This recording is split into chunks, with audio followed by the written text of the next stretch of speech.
ఆయన యేసుక్రీస్తు వారు చెప్పినటువంటి ఉపమానంలో ఒక ధనవంతుడు చనిపోయి పాతి పెట్టబడిను, అప్పుడు అతడు పాతాళంలో బాధపడుతున్నాడు. అంటే ఆ గుంపులో చేరిపోయాడు ప్రియులారా, ఆ గుంపులో చేరిపోయాడు. ఒక ధనవంతుడు ఆ గుంపులో చేరిపోయాడు, ప్రేతల గుంపులో చేరిపోయాడు.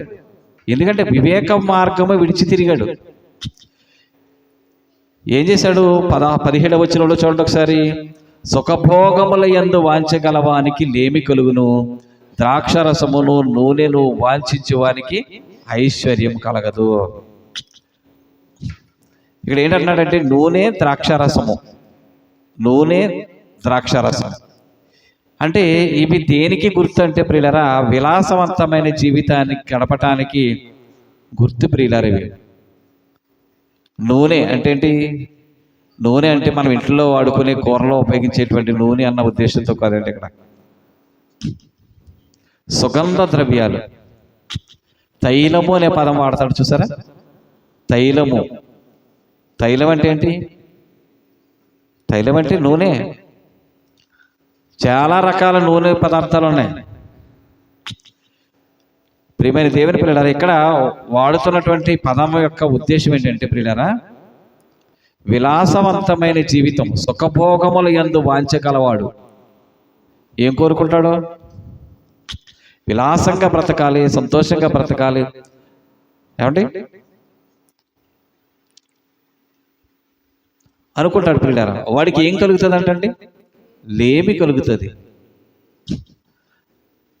ద్రాక్షారసముతోనూ విలాసవంతంగా గడిపేటువంటి ఆ కుటుంబాల్లో లేమి కలుగుతుంది ప్రియులారా. నిజంగానే నువ్వు ఎంత లిమిట్లో ఉండాలో అంతే లిమిట్లో ఉండాలి.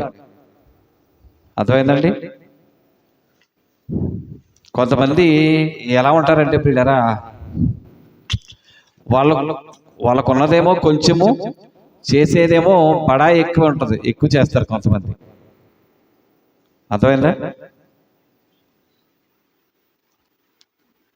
సుఖభోగముల యందు వాంఛగలవానికి లేమి కలుగును, ద్రాక్షరసమును నూనెయు వాంఛించువానికి ఐశ్వర్యము కలగదు. మరి ఎందుకు కలుగుతుంది? అంతా కూడా విలాసవంతమైన జీవితానికి ఉపయోగించేశాడు ఒక ధనవంతుడిలాగా. అంతేనండి.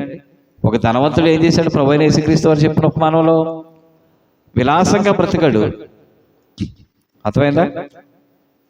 నువ్వు నీ ఇష్టం వచ్చినట్టు నీకు నచ్చినట్టుగా సుఖం అనుభవించావయ్యా, ఇదిగో లాజరు కూడా కష్టం అనుభవించాడని గుర్తు చేసుకో అన్నాడు అబ్రహాం గారు. వీడి వివేకం విడిచి తిరిగినవాడు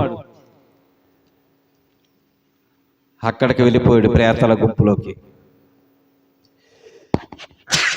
ఎక్కడున్నాడు? ఇప్పటికి ఎక్కడున్నాడు? ప్రేతల గుంపులో ఉన్నాడు. ఒక ధనవంతుడు పాతాళములో యాతన పడుతున్నాడు. అర్థమైందా ప్రియులారా? రైట్. ఇదే సామెతల గ్రంథం 5వ అధ్యాయము.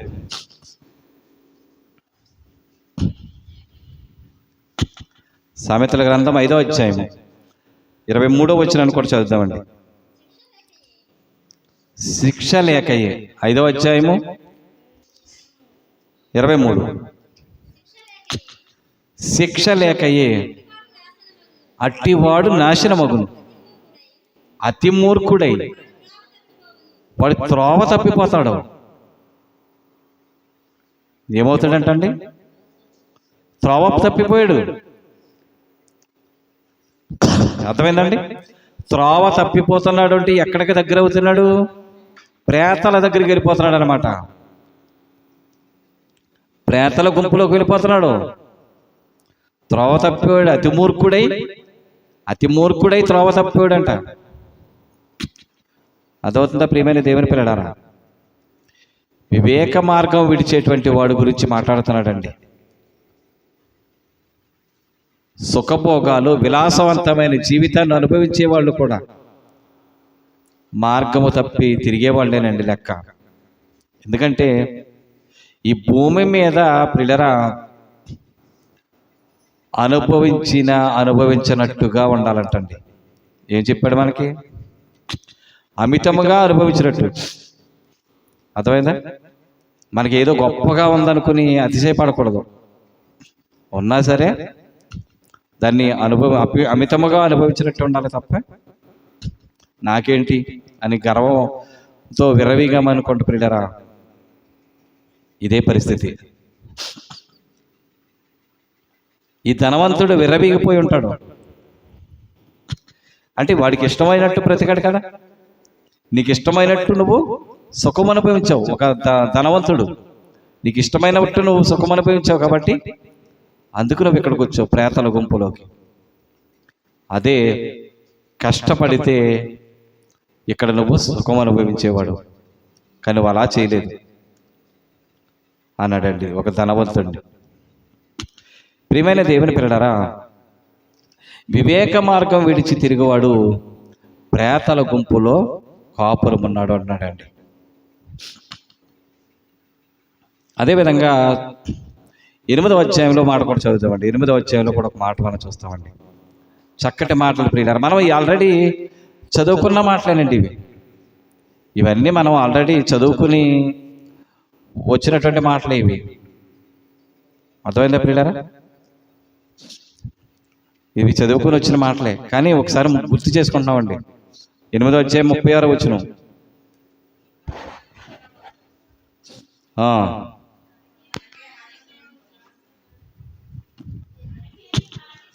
చదవండి. నన్ను కనుగొనని వాడు, అది ఏం జరుగుతుందంట ప్రాబ్లం? నన్ను కనుగొనని వాడు తనకే హాని చేసుకుంటాడు. నాయందు అసహ్యపడు వారు అందరూ, అది చూసారా, జ్ఞానము అసహించుకుంటే, వివేకాన్ని అసహించుకుంటే మరణమే, అంతే కదా. మరి వివేకమును కానీ జ్ఞానమును కానీ బుద్ధిని కానీ గద్దింపును కానీ వీటిని అసహించుకుంటే ఏమవుతుంది? మరణమే. మరణం అంటే ఎక్కడికి వెళ్ళిపోతాం? ప్రేతల గుంపులోకి వెళ్ళిపోతాం. అర్థమైంది ప్రియులారా? కాబట్టి వివేక మార్గము విడిచి తిరిగే వాళ్ళు ఉన్నారండి. యోధాపత్రికలో మార్గము తప్పి తిరుగు చుక్కలుగా ఉన్నారన్నాడండి. మార్గము తప్పి తిరుగు చుక్కలుగా ఉన్నారు. అంటే ప్రజలు ఎలా ఉన్నారంటే, వాళ్ళ పరిస్థితి ఎలా ఉందంటే, వెళ్ళవలసిన మార్గంలో వాళ్ళు ప్రయాణం చేయట్లేదు.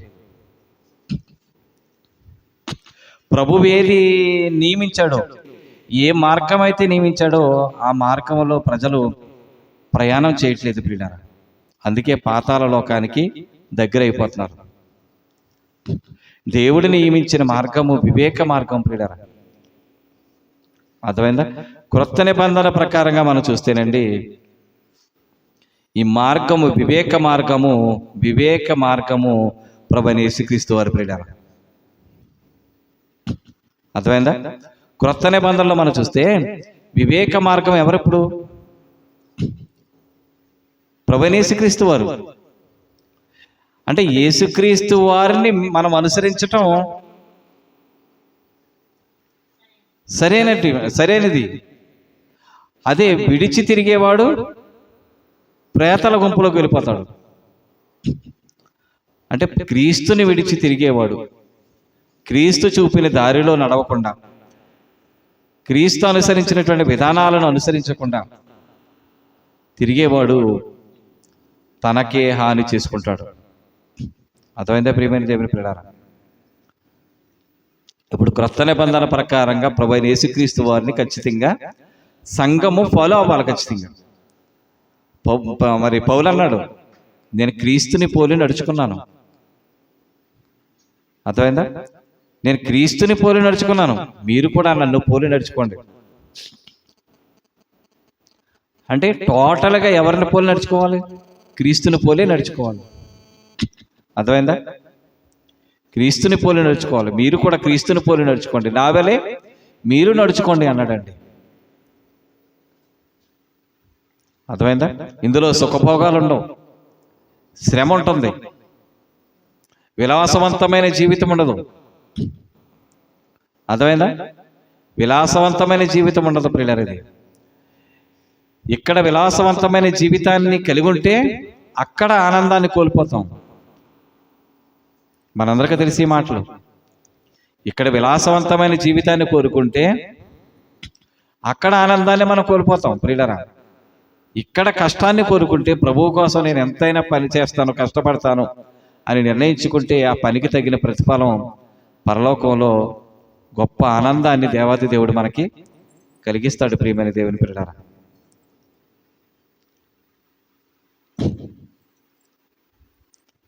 ఆలోచించండి. 9వ అధ్యాయం సామెతల గ్రంథం 18వ వచనం కూడా మళ్ళీ చూద్దామండి ఒకసారి. సామెతల గ్రంథం 9వ అధ్యాయము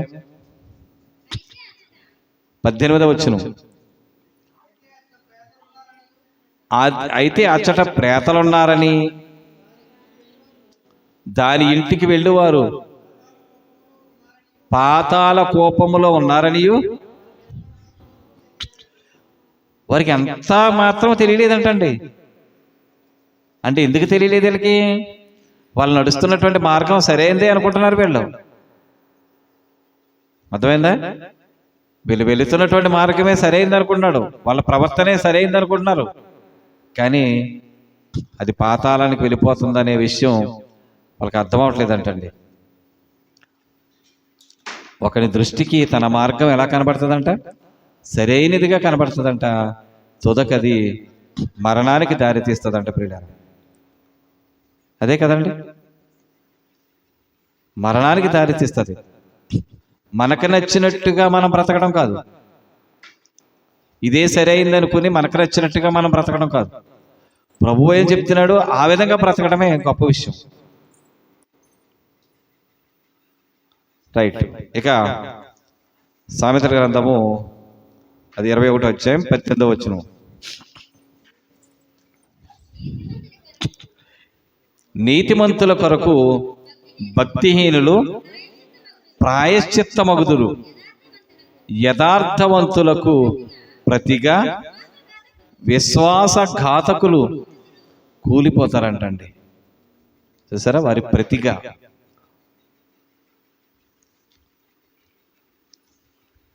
ఆలోచించండి ప్రియమైన దేవుని పిల్లలారా. ఏమన్నాడంటే నీతిమంతుని కొరకు భక్తిహీనులు ప్రాయశ్చిత్తమగుతారంటండి. నీతిమంతుని కొరకు భక్తిహీనులు ప్రాయశ్చిత్తమగుదురు, యథార్థవంతులకు ప్రతిగా విశ్వాసఘాతకులు. విశ్వాసఘాతకులు అనగా విశ్వాసము లేనటువంటి మూర్ఖులు కూలిపోతారు వాళ్ళు. అర్థమైందా? ఎవరి కొరకు అంట? ఏమండి? ఎవరి కొరకు? నీతిమంతుల కొరకు, యథార్థవంతుల కొరకు. అర్థమైందండి? నీతిమంతుల కొరకు, యథార్థవంతుల కొరకు. మరి భక్తిహీనులు, విశ్వాసఘాతకులు. భక్తిహీనులన్నా విశ్వాసఘాతకులన్నా ఇంచు అదే అర్థం. అర్థమైందంటే విశ్వాసాన్ని మరి కోల్పోయినటువంటి వాడు. నీతిమంతుని కొరకు భక్తిహీనులు ప్రాయశ్చిత్తం అయిపోతారంట. అర్థమైందండి? అదేవిధంగా యథార్థవంతులకు ప్రతిగా విశ్వాసఘాతకులు కూలుదురు అన్నట్టు. చూడండి ప్రియులారా, ఆలోచించండి ప్రియమైన దేవుని ప్రియులారా. చాలా సందర్భాల్లో మనం చూస్తే ప్రియులారా, మనకు బోధ కలిగించడానికి ఎన్నో సంఘటనలు జరిగాయండి. ఈనాటి మనకు బోధ కలుగుటకు ఎన్నో సంఘటనలు జరిగాయి పాత నిబంధన కాలంలో. సొదొమ గొమొర్రా పట్టణస్తుల్ని ఎందుకు చంపేశాడంట? ఏమండి మీకు తెలుసండి?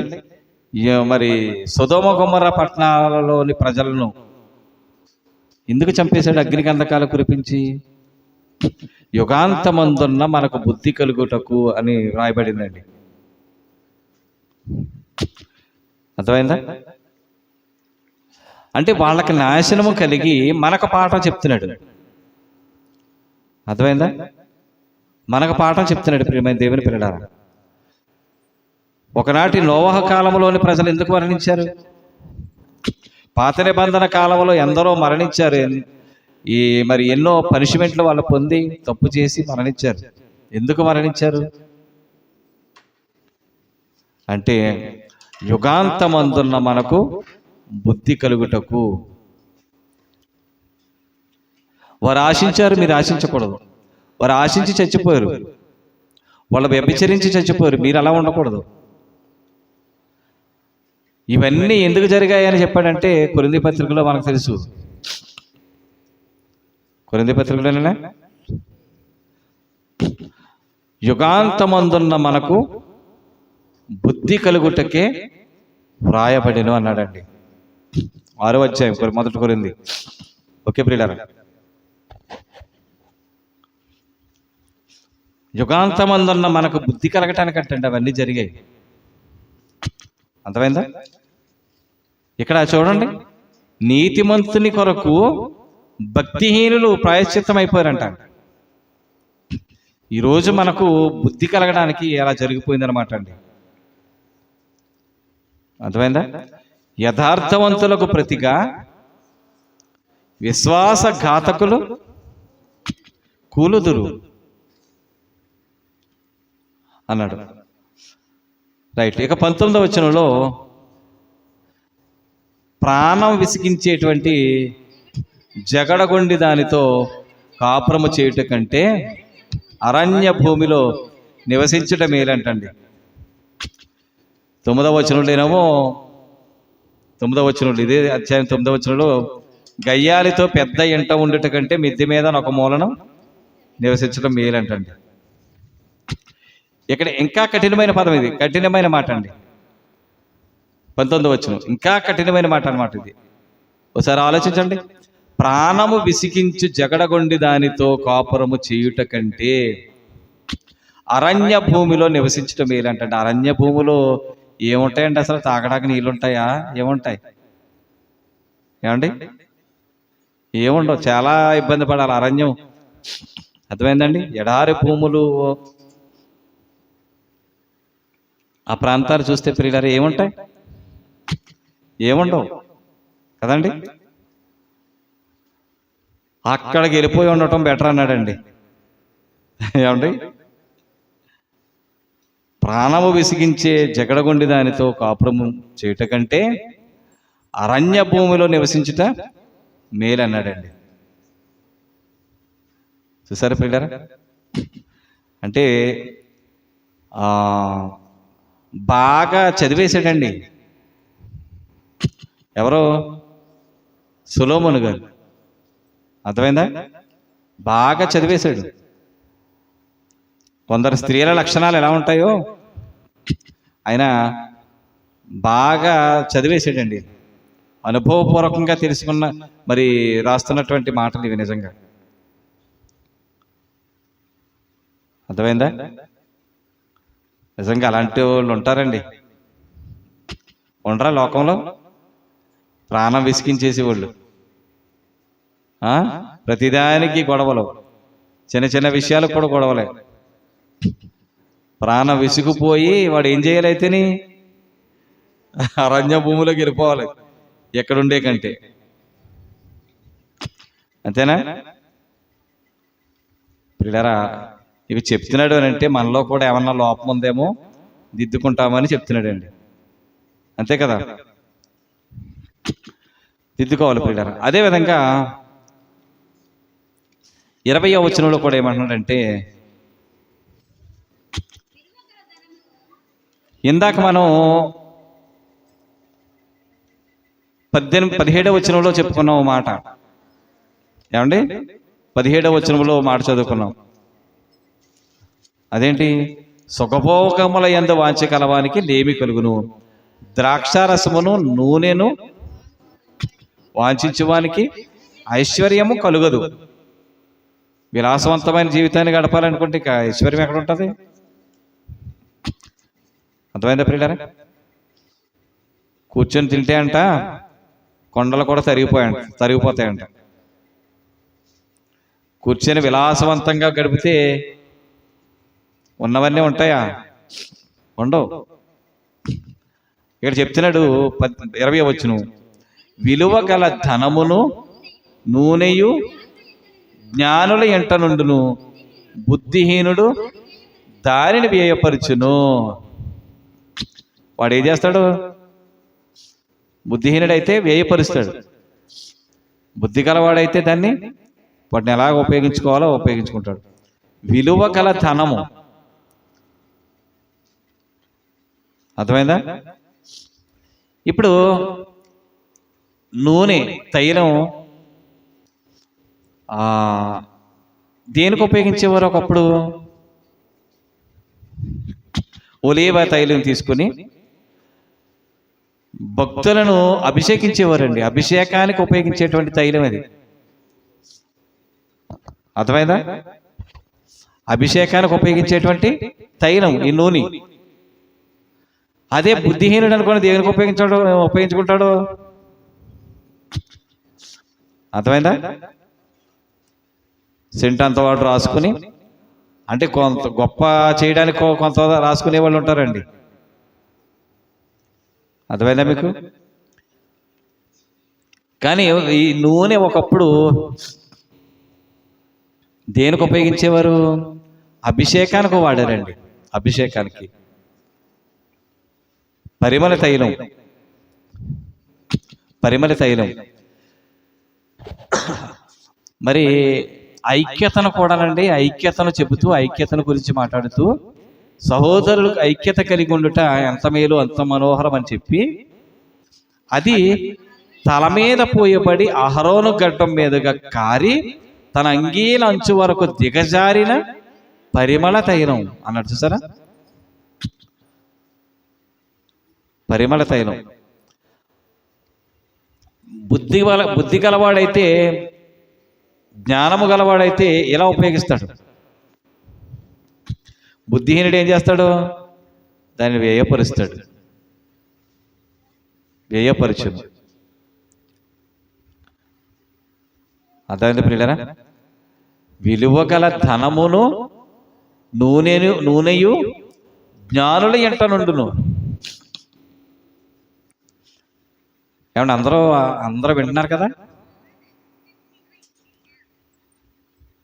ఇక్కడ ఏమన్నాడంటే, విలువ గల ధనమును నూనెయు జ్ఞానుల ఎంట నుండును, బుద్ధిహీనుడు దాని వ్యయపరచును అన్నాడు. విలువ గల ధనం, అర్థమైందా? విలువ గల ధనములో మళ్ళా విలువ గల ధనం అంటండి. విలువ గల ధనం, నూనె ఎక్కడ ఉంటాయంటే ఇవి జ్ఞానులు ఇంటి దగ్గర ఉంటాయంటే. ఏమండి ఆలోచించండి ప్రియమైన దేవుని పిల్లలారా. క్రొత్త నిబంధన ప్రకారంగానండి ఒక మాట మనం ఆలోచించగలిగితేనండి, క్రొత్త నిబంధన ప్రకారంగా చూస్తే యేసుక్రీస్తు వారు ధనవంతుడా కాదా? ధనవంతుడేనా? యేసుక్రీస్తు వారు ధనవంతుడండి. ఎందుకంటే ఆయన లేకుండా ఏది కలగలేదు, అన్నీ ఆయన వల్లనే కలిగాయి. ఆయన లేకుండా ఏది కలగలేదు. కాబట్టి ఆయన ధనవంతుడు. ధనవంతుడైన ఆయన ఏం చేశాడో తెలుసండి? మనకి ఆ ధనాన్ని అంతా ఇచ్చేసి దరిద్రుడుగా వెళ్ళిపోయాడు అంటండి. కొరింథీ పత్రిక 9వ అధ్యాయంలో. అర్థమైందా? దరిద్రుడిగా వెళ్ళిపోయాడు అంటండి మన ప్రభు. ఎవరికిచ్చేసి? మనకిచ్చేశాడు. ఏమిచ్చేశాడు? తనకున్నటువంటి ధనం అంతా కూడా మనకిచ్చేశాడు. పిల్లరా, ఈరోజు మన దగ్గర ఏముందనుకున్నారు? ధనం ఉంది. అదేంటి అనుకున్నారు? వాక్యము అనే ధనం. ప్రియులారా, ఎవరి దగ్గర ఉంటుంది అనుకున్నారు? ఈ విలువ గల ధనం. దేవుని మాటలు చాలా విలువైనవండి. దేవుని మాటలు విలువైనవి. తేనె కంటే తేనె దారాల కంటే మధురమైనవి. హెచ్చరిక పొందేటువంటి మాటలవి. ఈ మాటలు ఎవరి దగ్గర ఉంటాయి? ఈ విలువ కలిగినటువంటి ఈ ధనము జ్ఞానుల దగ్గరే ఉంటాయి. అందుకే మనల్ని ఏమన్నాడు తెలుసా? మీరు పరిపూర్ణులకే జ్ఞానం చెప్పేవారు రా బాబు మీరు అన్నాడండి. మీరు ఎలాంటి వాళ్ళు, ఎంత గొప్పవాళ్ళు అంటే పరిపూర్ణులైన వారికి జ్ఞానం చెప్పేవాళ్ళం అంటండి మనం. అంటే మనకి ఒకవేళ లోకములో వాళ్ళు పరిపూర్ణులైతే మనం ఇంకా గొప్పవాళ్ళం. అర్థమైందా? మన గొప్పతనం ఏంటో తెలుసండి, ఆయన పరిపూర్ణతలో నుండి మనము కృప వెంబడి కృప పొందుతున్నామంట. ఈ మాటలు అర్థమవుతున్నాయండి అందరికీ? ప్రియమైన దేవుని పిల్లలారా, మనం ఎంత గొప్పవారమో మనకు తెలిస్తే అంత గొప్పగా బ్రతుకుతామండి మనం. నిజంగానే మన దగ్గర ఏముంటుందంట? విలువగల ధనం. విలువగల ధనం ఉంది మన దగ్గర. విలువగల ధనం, చాలా విలువ కలిగినటువంటి ధనం అది వాక్యం. యేసుప్రభు వారు అంతా ఇచ్చేసి ఆయనలో ఏమున్నాయి తెలుసండి? బుద్ధి, జ్ఞాన, సర్వ సంపదలు ఆయనలో ఉన్నాయి, గుప్తములు అయి ఉన్నాయి అన్నాడు. అవి ఏం చేశాడు? మనకి ఇచ్చి వెళ్ళిపోయాడు. ఇప్పుడు మనల్ని ఏం చేశాడు? ధనవంతులు చేశాడు. అర్థమైందా? వాక్యం అనే ధనము కలిగిన వారు క్రైస్తవులు ప్రియులారా. అర్థమైందా? విలువగల ధనం అది. జ్ఞానులు అంటూ ఉంటుందంట. అంటే వాక్యం ఎవరి దగ్గర ఉంటుంది? జ్ఞానులు. అర్థమైందా? మనము జ్ఞానము గలవారమైతే మన దగ్గర ఏమన్నట్టు? వాక్యం ఉందన్నమాట. ఏంట వాక్యం అనుకున్నారు? విలువ గల ధనం. ఏదో చవకత కాదు,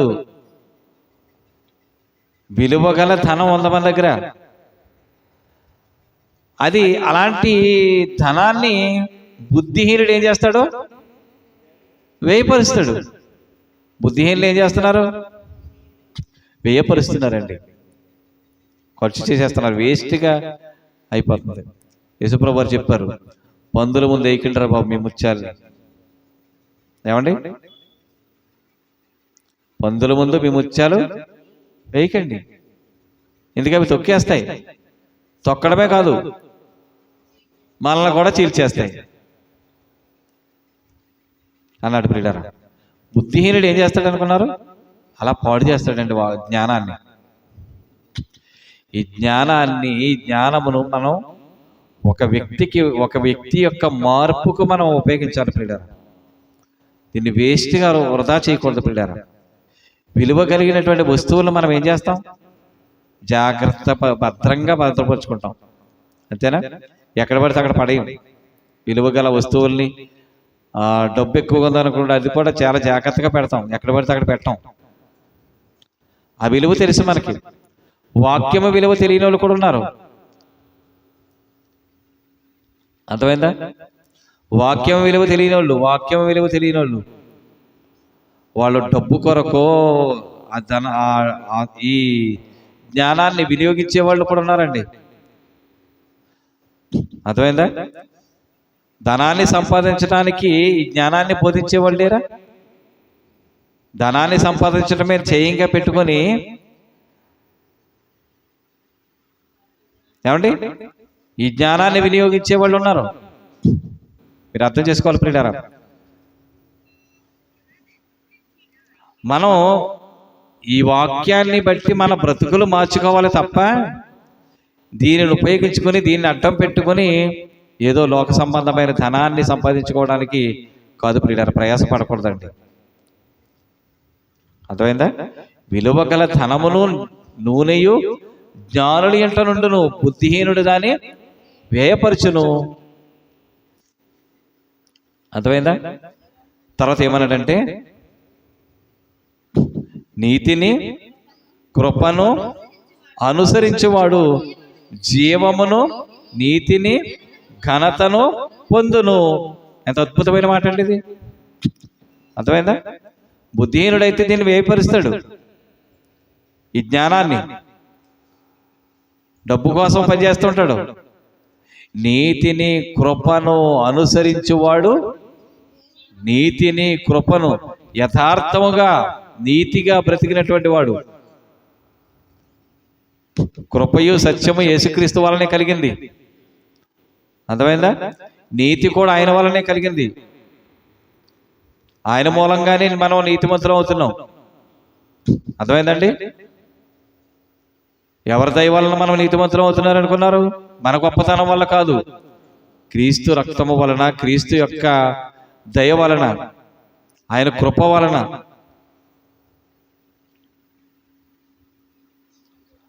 అర్థమైందా ప్రియమైన దేవుని పిల్లారా?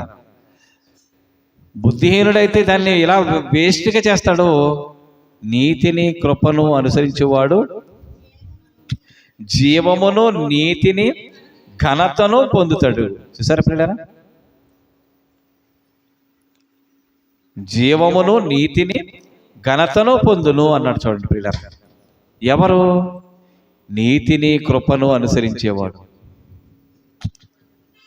అర్థమైందా? క్రొత్త నిబంధన ప్రకారంగా రక్షణ అనేది, బాప్తిస్మ అనేది నీతి ప్రియులారా. బాప్తిస్మ అనేది నీతి. నీతి యావత్తు ఇలా జరగాలన్నాడండి. ఎవరు? యేసుక్రీస్తు వారు కదా. నీతి యావత్తు ఇలా జరగనివ్వండి అంటే నీతి అనగా బాప్తిస్మం, రక్షణ, వాక్యము కూడా వస్తుంది. అర్థమైందా? నీతిని కృపను అనుసరించాలంటండి. కృప అనగా అంటే అర్థం, కృప అంటే నీకు అర్హత లేకపోయినా అర్హత పొందడం అనేది కృపది. దేవుని కృప వలన మనం నీతిమంతులుగా ఉన్నాం. తన కృప వల్లే మనల్ని నీతిమంతులుగా చేశాడు దేవుడు. దాన్ని అనుసరిస్తే ఏం పొందుతామో తెలుసండి? జీవము, నీతి, ఘనత. చూసారా? ఇవన్నీ కూడా ఉన్నతమైనటువంటి స్థానాలు ప్రియులవి. జీవం పొందుతావు నీతిని కృపను అనుసరిస్తే. అర్థమైందా? నీతిని కృపను అనుసరిస్తే జీవం పొందుతావు, నీతిని ఘనతను పొందుతావు. చూసారా ఎంత గొప్ప విషయం?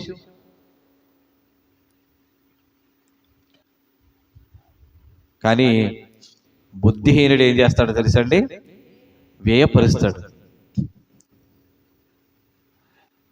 జ్ఞానవంతుడైతే ఏం చేస్తాడు? నీతిని కృపను అనుసరిస్తాడు. జ్ఞానవంతుడు ఏం చేస్తాడు? నీతిని కృపను అనుసరిస్తాడు పిల్లరా. బుద్ధిహీనుడైతే దీన్ని వృధాగా పాడు చేస్తాడు. అర్థమైందా పిల్లరా? గుర్తుపెట్టుకోవాలండి, మనకి ఇవ్వబడినటువంటి జ్ఞానం వృధా కాకూడదండి. మనం పొందుకుంటున్నటువంటి జ్ఞానం, దేవుడు మనకిస్తున్నటువంటి జ్ఞానం వృధాగా ఉపయోగించకూడదండి. ఆత్మల రక్షణార్థమై మనం ఆ జ్ఞానాన్ని ఉపయోగించాలి పిల్లలు. నీతిని కృపను అనుసరించడం అంటే ఏంటనుకున్నారు? నీతిని కృపను అనుసరించడం,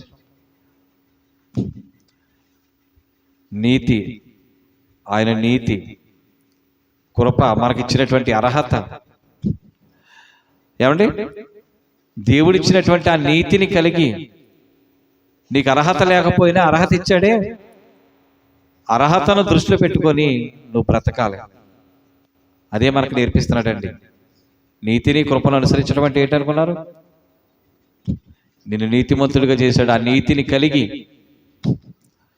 యేసుప్రభువు వారు చెప్పారు, నువ్వు ఈ లోక సంబంధమైన వాటిని వెతకటం కాదు, మొట్టమొదటిగా నువ్వు వెతకవలసింది ఆయన రాజ్యమును, నీతిని.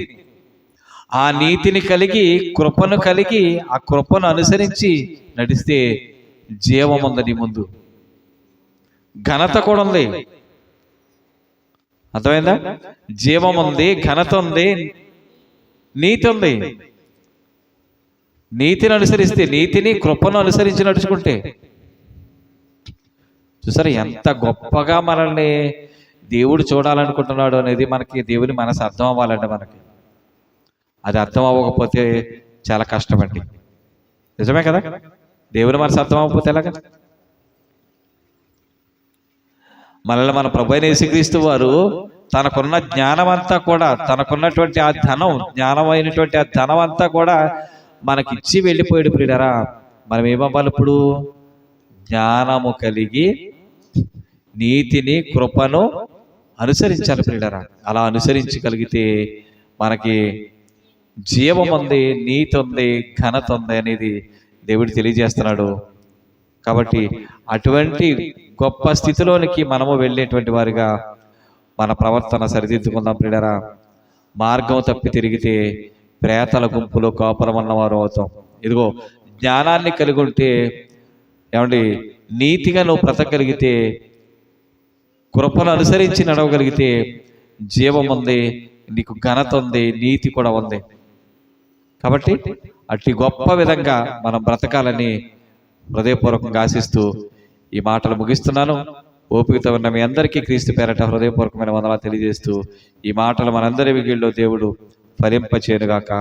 ఆమేన్.